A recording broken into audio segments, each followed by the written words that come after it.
Bonjour et bienvenue sur la chaîne YouTube Real Data Hero en français pour la présentation de nos analyses graphiques sur les données officielles relatives à la pandémie Covid-19. Dans ce spécial statistique sur la surmortalité, je souhaite présenter une méthode simple pour ajuster le nombre de décès en fonction de l'âge et évaluer sur cette base la situation actuelle de danger en Allemagne, en Autriche et en Suisse. Les données hebdomadaires sur la surmortalité de tous les pays européens sont fournies soit directement par les instituts nationaux de statistique, soit par Eurostat. Par souci de simplicité, on se réfère le plus souvent aux chiffres absolus de la mortalité totale et on les rapporte à la moyenne de quelques années précédentes. Les chiffres ainsi calculés sont volontiers déclarés comme surmortalité et mis en relation avec les scénarios les plus divers. Variant viraux mortels, issue fatale de vaccination, personnes condamnées à mourir par manque de soins d'urgence suite au triage. Ainsi, le nombre de décès hebdomadaires en Allemagne, en rouge, est continuellement supérieur à la moyenne des années précédentes, en vert, depuis la 13e semaine, après une phase de nette sous-mortalité, ce qui ne peut être justifié par les chiffres actuels de mortalité Covid-19. Ce phénomène est encore plus marqué en Autriche depuis la semaine 11, avec depuis la semaine 42 une augmentation spectaculaire qui coïncide avec les nouvelles mesures intensivement appliquées.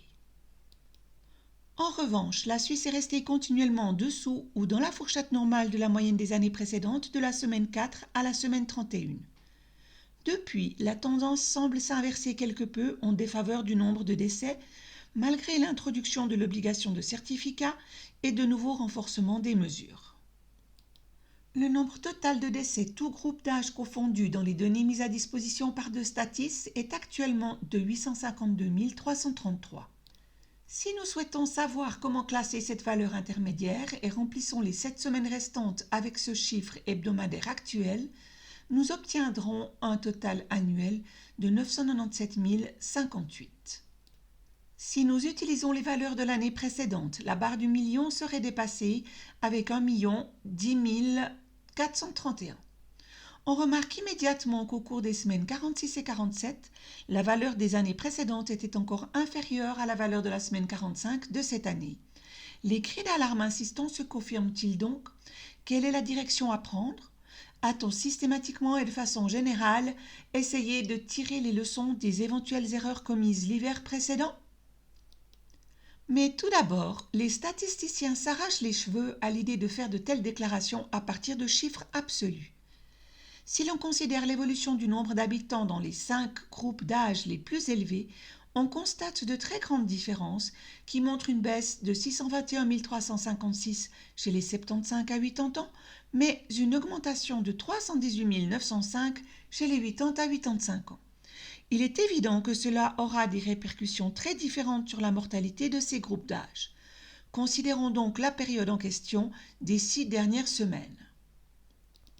Pour pouvoir vraiment comparer les chiffres, j'aimerais vous présenter une méthode simplifiée mais pertinente d'ajustement en fonction de l'âge qui consiste à extraire les modifications des groupes d'âge en divisant le nombre de décès hebdomadaires par la population actuelle de l'année concernée et en multipliant le résultat par la population de 2021. C'est illustré ici pour le groupe d'âge des plus de 95 ans. 947 décès divisés par la population de 2019 et multiplié par 154 878. Nous obtenons ainsi le nombre de décès ajustés en fonction de l'âge de cette semaine, soit 985. Cette opération est effectuée de la même façon pour tous les autres groupes d'âge. L'OMS a demandé dès 2001 que les données de mortalité soient ajustées en fonction de l'âge. Grâce à cet ajustement, la différence par rapport au nombre absolu de décès se réduit de 11 448 à une surmortalité de 6 835 par rapport à la moyenne des années précédentes. Cela correspond à environ un tiers du nombre de décès hebdomadaires, mais confirme effectivement la tendance actuelle défavorable que certains cherchent en permanence à attribuer à des mesures insuffisantes, tandis que d'autres veulent justement y voir les détériorations de la santé physique et psychique dues aux mesures. On s'est jusqu'à présent absolument abstenu d'étudier de telles corrélations. Si nous comparons la même période avec l'année 2020 où a débuté la forte mortalité hivernale, on constate également une augmentation de 5182 au détriment de 2021. Les vœux pieux sur les chances de succès de la campagne de vaccination se mêlent au scepticisme et aux tentatives constantes d'explication par les nouveaux variants du virus. Toutefois, les 4409 décès Covid qui figurent dans le fichier aspect clinique du RKI pour ces 6 semaines ne suffisent pas à expliquer qu'avec des concepts de protection massivement étendus tels que la 3G, la 2G, les campagnes de vaccination inventives intégrées de manière variée à la vie quotidienne, la mortalité soit même pire que l'année précédente. Pour examiner l'ensemble de l'évolution de cette année sous forme de courbes ajustées en fonction de l'âge, les valeurs de l'année précédente doivent également subir le même ajustement avant que nous puissions déterminer les valeurs moyennes, maximales et minimales respectives.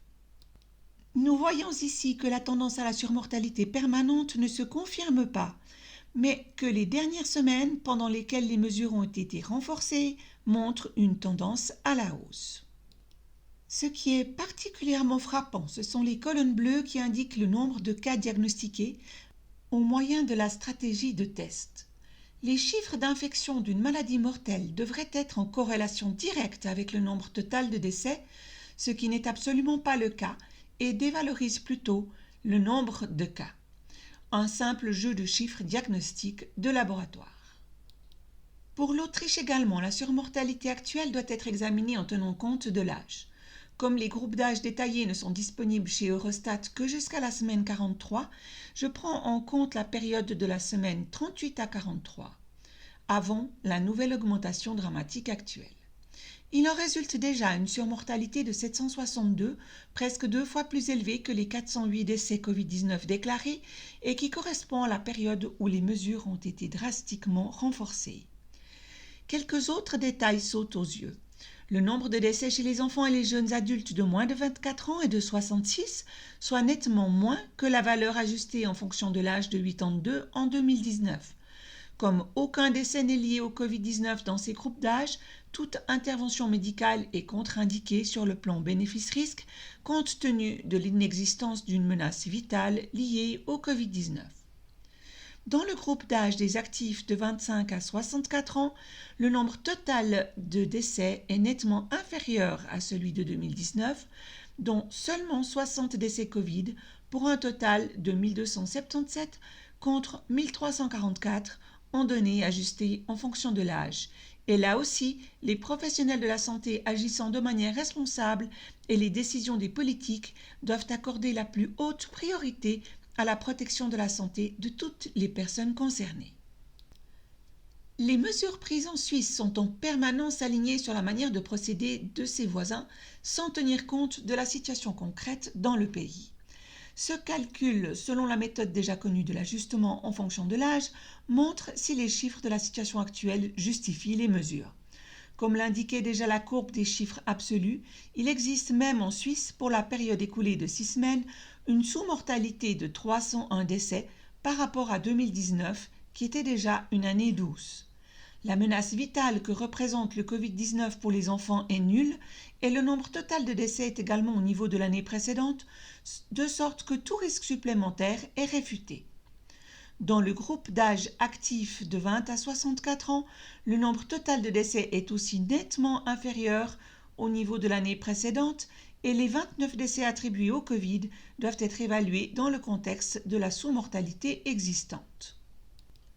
Suite à ces calculs minutieux sur l'évaluation actuelle des risques dans ces 3 pays, qui sont voisins, je conclurai en invitant les politiciens, les médias et tous les citoyens à se libérer du carcan de mesures douteuses et nuisibles, à entrer dans un débat objectif sur les risques et à se consacrer à la santé physique et mentale des personnes qui nous sont confiées et au service desquelles chacun d'entre nous doit accomplir son travail. Si vous avez apprécié cette vidéo, n'hésitez pas à mettre un like. Abonnez-vous à la chaîne et téléchargez le matériel sur le canal Telegram. Merci beaucoup pour votre intérêt et votre attention. Je vous dis à très bientôt.